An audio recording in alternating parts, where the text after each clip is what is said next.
Mike Radich here, and I'm now joined on the phone by MMA Veteran Justin McCully. Justin, how are you? I'm doing great, Mike. How are you? I'm doing good. Justin, you recently did some commentating for RFA. Was this your first show that you ever called? You know, it really was. First show live, especially live streamed on Sherdog. What a special event. And, sitting next to Paulo Ronaldo, Jens Pulver, and Frank Shamrock on the Switch was just incredible. The dream come true, and just a heck of a way to, get the commentary debut out of the way. I'm very excited about that. I loved it. I think, you could see the Insane One probably doing a lot of that in years to come. Yeah. It was just a great time. Yeah, I thought you did a fantastic job. I was very impressed. That's why I asked if it was your first time, because, I thought you did a really nice job. So. Thank you very much. I had some experience on Inside MMA as a panel guest there, and through the years of owning gyms and things, we had smokers. I'd been a ring announcer. I'd been in the corner. I'd done all that kind of stuff. I'd, been a judge. Did commentary, in-house commentary and things like that. But I never really sat down and sat behind a table and did it officially. So the other night was definitely, my debut, and I'm ecstatic about it. So thank you very much for the comments and the accolades. I greatly appreciate them. Sure, no problem. Justin, it was a great show. There was knockouts, there was submissions, there was great storylines tied in. What was your thoughts about the night overall? Oh, man, I couldn't agree more. Like, the thing about RFA is it's about resurrecting your career, or it's about making new strides in your career and breaking that barrier and getting up to that professional level where you'll be seen on a world level, on a global scene. And so I couldn't have expected anything greater than that. I didn't know that the card was going to be so explosive. Scott Cupper, put on just an amazing card. While we thought a lot of the matches were going to go a certain way, we were surprised, and greatly surprised, because it was just electric action, and a lot of those matches, the underdog took it, and it was just a surprising night, and we couldn't have been happier with the action. I couldn't have been happier with the action-packed fight night like that to call from the sidelines. And so I think we all won. RFA won, the fans won, Sherdog won, I won, and it was just an amazing night to be a part of. And definitely, Maurice Smith stepping back into action at 50 years old, that's history. So to be there on the side of that, and then Houston Alexander and Gilbert Yvel throwing down toe-to-toe, just swinging for the fences. Who doesn't want to be 10 feet from that? Yeah. I think anybody in our sport definitely would crave. They'd pay any amount of money they could to be that close to something like that. It was intense, and all the other fights on the card were just amazing. Being there to call Tara LaRosa's fight, and everybody else on the card was just fabulous to work with. And the staff there, the RFA staff, is one of the funnest staffs to work with I've ever been. Had the pleasure to work with, and so it's just a very comfortable place to work for a fighter, and to show up to work, and you're gonna have a good time. You're gonna get taken care of, and you can expect the promoters and everybody to have empathy on where you are in your career and to give you a chance. And so it's just a magical thing to be a part of at this stage in my career. You fought for Resurrection Fighting Alliance, and you just did the commentary for the last show. What exactly is your relationship with them? Well, my relationship is Wayne Harriman is the promoter, Scott Cupper is the matchmaker. They've given me great opportunity. They gave me a chance to fight after a 3-year layoff, and they gave me a chance to make my commentary debut. They've been nothing but gracious hosts for me in my career again at this stage, and that's what it is. That's what they are. They put a platform out there for guys like myself and everyone else who aren't with the big league right now, and they need a place to play. We need a place to perform. We need a place to do our thing, and that's what Resurrection Fighting Alliance is. And my engagement with them is probably a little bit tighter and a little bit deeper, but that's a discussion for another day. you were out of the game for a while, but you weren't out of the game. You were still around. I'd see you cornering fighters. You were in both the UFC video games that had come out in 2009, 2010. I mean, you were around still. It wasn't like you fell off the face of the earth. You were still, around the sport. Why didn't you fight? Because from 2009 till December of last year, you were out of action. Well, life happens, Mike, and sometimes you got to pull the reins up and pull the horse into the pasture and let him run around and hang out for a while and get the workload off his back so he could deal with some things, and mentally I just wasn't there. I've been hurt emotionally by a couple of losses in my life, and I had to take a step back. I don't think I wasn't able to train. Sometimes when we go through these traumatic things in our lives where there's a great loss, I think the wisest thing to do is to not put yourself in harm's way. And so I had to really evaluate myself and what I was feeling and give myself the truest answer possible and what was going to keep my brand still in the highest regard. And so I wasn't able to train the way I wanted. I wasn't able to mentally have that hunger and that killer instinct. And so it took me a second to get it back. And so I needed to shelf myself, and I needed to work on some things outside the ring and build some foundations in my life for my daughter's sake. And I had some learning and some growing to do.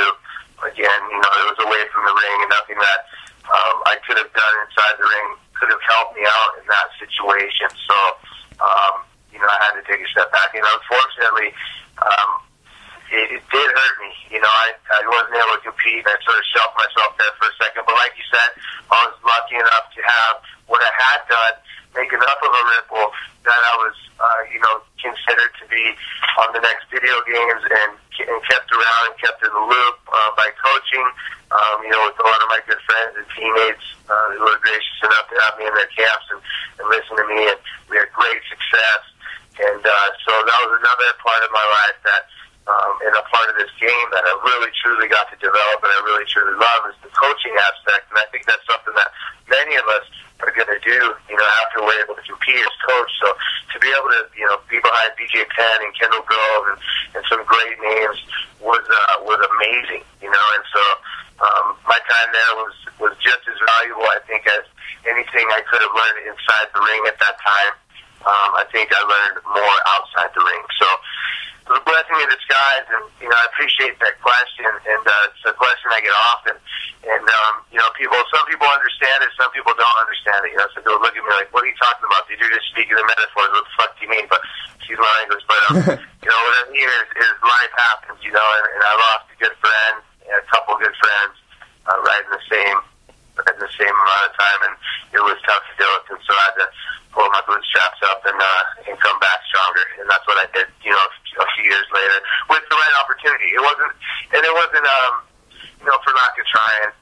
There was a time there where I was trying to get a booking, right before I was with RFA, probably the last couple months there before I was with RFA, just felt hungry. I was just angry. Everything that I went through went from hurt and a semi-depression to rage and anger. And I wanted to get in the ring and take it out on somebody, and I wanted to get back to who I was. And so the emotions changed, and I channeled it into being able to get back in the ring and being able to go and compete and have that hunger and that drive to be the best again, So that was something very valuable for me to go through, and I just feel like, even right now at this age, 36, I feel like I'm probably as good as I've ever been just because I'm so mentally strong now. When did you decide that you were going to come back? Was it a couple months out before your fight? Was it, like a year ago? When exactly did you make the decision, okay, now I think things are coming together for me again and I can return to training like a pro fighter should?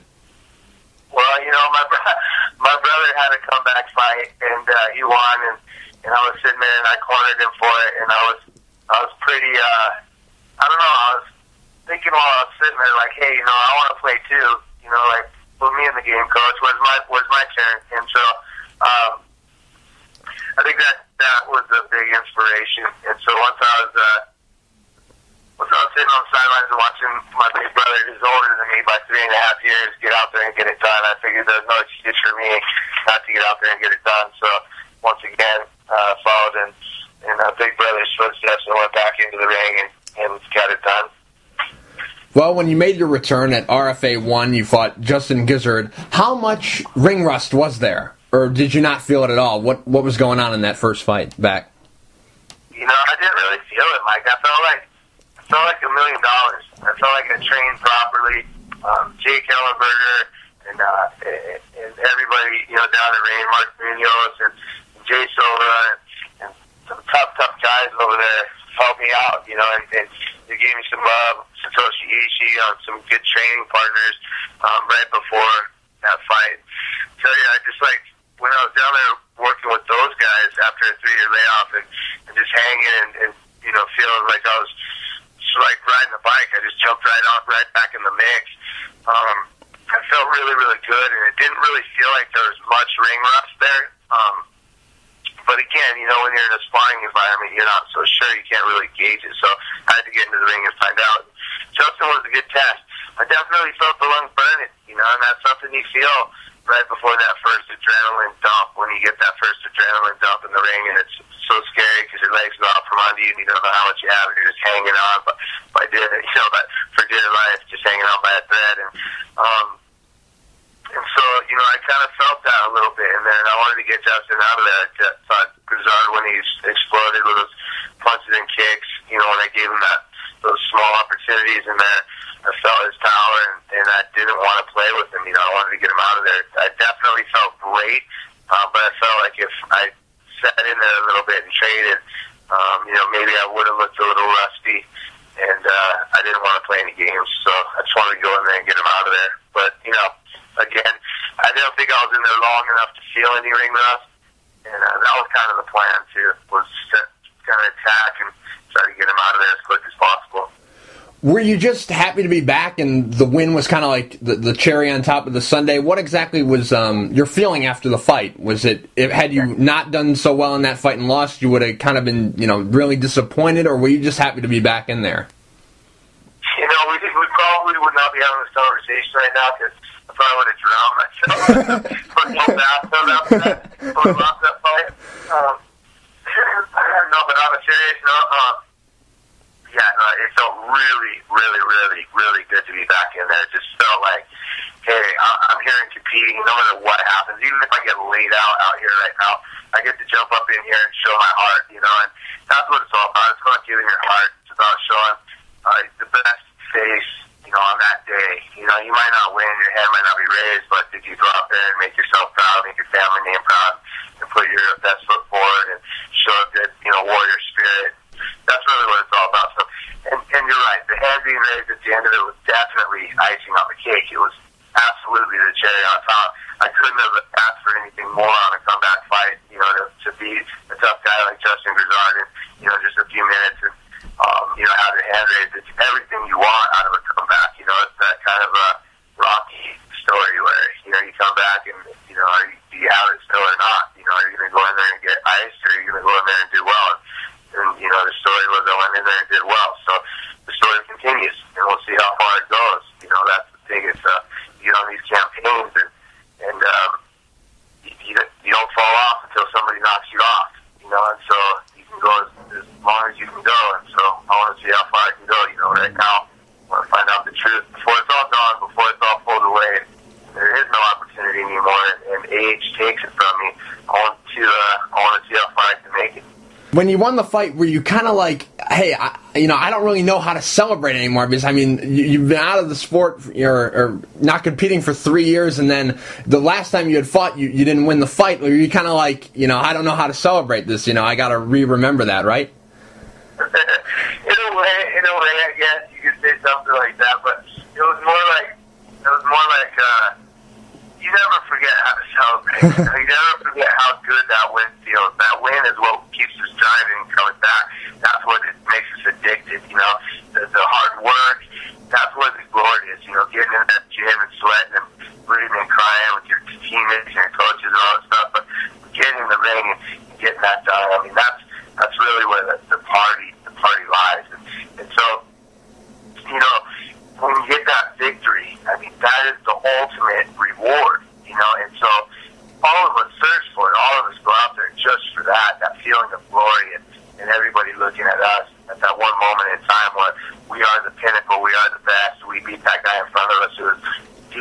equally, in skill and size and stature our opponent. And so, yeah, I mean, definitely feel that it's hard to say the feeling. It's hard to describe the feeling unless you've been in there and felt it. But you'll never forget that feeling. It's like one of the greatest things. I mean, you talk about childbirth, you talk about getting married and things like that. But on an athletic level, on a competitor's level, there is no higher achievement, than beating another man one-on-one at something. We're not trying to throw a ball in the hoop. We're not trying to run faster. We're not any of that stuff. It's mono a mono. Let's lock horns. And let's see who has bragging rights and breeding rights. And that's something primitive. It's something as natural as you can tap into in your instincts inside your body as a man. And so the celebration of it, it's natural too. I think you just kind of feed off what you're feeling naturally, and that's why some people, they jump and flip around. Some people jump over the cage. Some people run out of the cage up the stadium. Some people just stand there and they're composed and they don't know what to feel or know how to react. And so everybody, it touches everybody a little bit different. But the celebration factor, I think I was a little overzealous maybe in my celebration, anyways. But I felt good, and I was definitely celebrating and feeling the energy that only you can feel inside a cage. How many fights do you have with RFA? Do you have, 2 more fights? Was it a 3-fight deal? Was it just a one-off? What exactly is your contract situation with them? No, it's just an open contract. I have a gentleman's handshake agreement with them, and that's the way I like to do business, and that's why it was so easy to do business with them, is because it was like that. The promoter Wayne Harriman, he's no stranger to the game. He's been in the business as long, if not longer, than I have, which is strange. It's hard to find with promoters, unless you're talking to the big leagues. And he understands what the fighter's been through, what he's going through, and he's managed fighters, and now he even manages some of the best in the game, some of the biggest names in the game. And so, he'll do that kind of thing where he'll just make a handshake agreement with you, and what to expect, and he's going to deliver on his end, and it's just up to you to deliver on your end. And so I'll stay with them forever. I have no reason to go anywhere else unless maybe the big leagues call up and say they need somebody to come up for a date. Then then I'm there. And opportunity knocks, you got to answer the door. But for right now, I'm very, very, very comfortable at RFA. Are we going to see you fight on a more consistent basis? Or are you going to try to, fight maybe once or twice with the remainder of this year? Or are you going to, the right fight has to come up for you to come back? What are we going to see from you? We'll see, man. I've been campaigning for this cruiserweight division for quite some time, and I want somebody to fight on it. I want to mix up the heavyweight division. I want to split it in half. I want 235 or 225 or 230 or whatever it is. We need a new weight class. This is it's ridiculous now. You're adding 125-pound weight classes, and that's not. The guy's never going to be the toughest guy in the world at 125 pounds. But you got a big heavyweight, the toughest guy in the world on any given night. And so we need to diversify the class. So it's just too big. You got these guys 6'5", 280 pounds, cut down to 265 pounds on steroids. They can kill you. They can hurt you. They can maim you and ruin your life. So you got to split that class up and make it fair for some of us smaller heavyweights that are truly cruiserweights that don't have a class. So I'm campaigning hard for that. I'm not getting very much love on it, but I keep campaigning for it. But until then, I'll be fighting sporadically, picking the right fights, and looking for the big one. And I want to get a belt before I retire. And so that's just that's kind of the short-term plan. You're 2-2 in the UFC. Is that a goal for you to get back there? Because do you feel like you kind of have a little bit of unfinished business because you're not under 500 and not above 500? Do you feel that you would like to have another chance there? 100%, absolutely. I mean, you always want to do better, And I think that last fight with Russo, I think I prepared a little bit different, and I win that fight easy. The Gonzaga fight, I lost that fight before I got there. The other 2 fights were tough fights with tough guys, and it could have gone either way. So yeah, I feel like I fit very good in that division. I feel like I'm very competitive. I feel like the other guys there are awesome. They're monsters. But, I definitely know I beat quite a few of them there, if not all of them, on any given night. So, yeah, I'd love to be back there, and I'd love to improve my record and improve my legacy, and, maybe get on to some of the new video games and stuff. That kind of stuff feels good, and it's just a testament to your brand and to how strong you are in the industry, and if they recognize your brand as something they want to host, then yeah, I mean, you're definitely winning and doing well. So to get that call would be nothing short of remarkable. I would love to get back there for sure. Absolutely.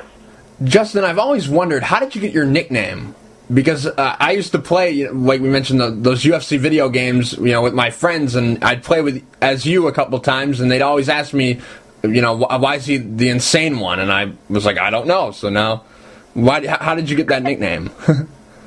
Actually, came from professional wrestling. My name in professional wrestling was Justin Insane. And one of my buddies, Greg Belfis, he used to call me the Insane One. And so he kind of nicknamed me the Insane One. And then it just kind of stuck, and everybody in the jiu-jitsu gym started saying it, and then it just kind of grew from there, And I've always been kind of a little bit insane anyway, so it just fit. And Rick Bassman was the professional wrestling guy that I started this professional wrestling league with called the UPW back in like 97 or something like that. We had a slew of guys that were trying to push towards WWE, and Rick ended up signing, I think, like 20 guys to the WWE. He signed some ridiculous names, big names out there, like John Cena, Samoa Joe, RVD came through there. We were out wrestling guys like the Road Warriors on that show, like tag team partner and I, the Hardcore Kid, and myself, Justin Taylor, 6-time tag team champions, and so that was kind of a cool time in my life too. So I was crazy. I'd backflip off anything, or just kind of a big dude that was a high flyer, and we had a crazy, really, really crazy hardcore style, and so Justin Insane kind of came from my pro wrestling days. That was modified. My name was modified by one of my buddies, and it just kind of stuck with me. Are we ever going to see the long hair come back and then the cornrows? I hope so. I might have to Rogaine it up a little bit before I get it back. But yeah, I don't know. I think I would like to probably get it back. I'm pretty pissed off. Kenny Powers stole my blood. So I might have to just bring it back and show them really what time it is. Justin, real quick before I let you go, do you have any sponsors you would like to thank? Anything you want to say to the fans? You know what? Actually, I'm having an event on May 4th out of Maui, Hawaii at the War Memorial, and we'll probably stream it on BJ10.com.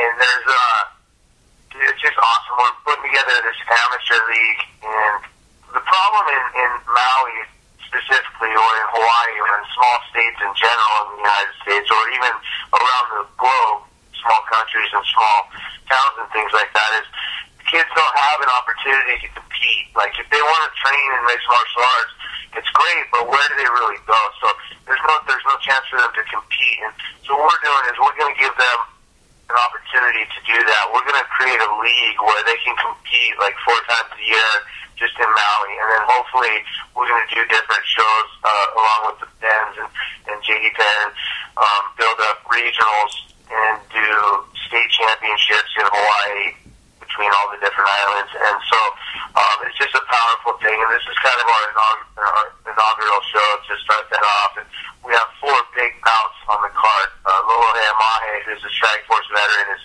taking on Chad Thomas, who's the #1 amateur heavyweight in the state of Hawaii, and he's stepping up in his pro debut and taking on the #1 professional heavyweight in his, in his right. So Lolo Mahe is definitely recognized as the #1 heavyweight in the state of Hawaii. So having Chad Thomas in his amateur debut take on the top pro from the state is pretty heavy. It's like the college bowl champion taking on, the Super Bowl champion. And so it's pretty cool. We're looking forward to a big card, a big fight. Gino McCarthy is going to fight and give all the proceeds away to the Maui Food Bank to help feed the homeless people. And reality TV star, is going to do an exhibition with Marvelous Tanega, and he does a show called Hawaii Works, where he goes around and tries out difficult jobs, and so he's going to try out his hand in MMA fighting, and so we're looking forward to that spectacle on the show as well, and we're going to put together probably the best amateur cards you've seen out of Maui in a long time. So I'm really, really looking forward to it. Scrapwood in Mayo, May 4th, War Memorial, Maui, Hawaii.